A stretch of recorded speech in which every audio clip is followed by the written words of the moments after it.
అమరావతిని సీఎం చంద్రబాబు ఏటీఎంలా వాడుకోబోతున్నారన్నారు మాజీ మంత్రి కారుమూరి నాగేశ్వరరావు.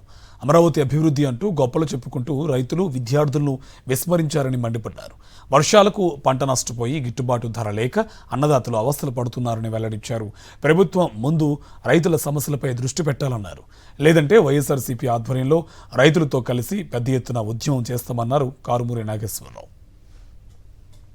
ఆయన మళ్ళీ జరగాలి అమరావతి శంకుస్థాపనని మళ్ళీ జరిగేలా చేశారు. దానికి అప్పుడు మోడీ గారే వచ్చారు ప్రధానమంత్రిగా, మళ్ళీ ఇప్పుడు మోడీ గారు ప్రధానమంత్రిగా వచ్చారు. అప్పుడేమో నీళ్లు మట్టి ఇచ్చేళ్ళారు. ఇప్పుడు వచ్చి ఏమిస్తారని మేము కూడా ఈ రాష్ట్రంలో మేలు జరగాలి, మంచి జరగాలి, చాలా పెద్ద ఎత్తున అమౌంట్ ఇస్తారని మేము ఎదురు చూసాం. కానీ ఎవరికో పిలిచి పవన్ కళ్యాణ్ గారి చేతిలో ఏం పెట్టారా అని చూస్తే చాక్లెట్ ఇచ్చెళ్ళాడు ఆయన. అప్పుడు మట్టి నీరు, ఇప్పుడు ఒక చాక్లెట్ ఇచ్చెళ్ళారు.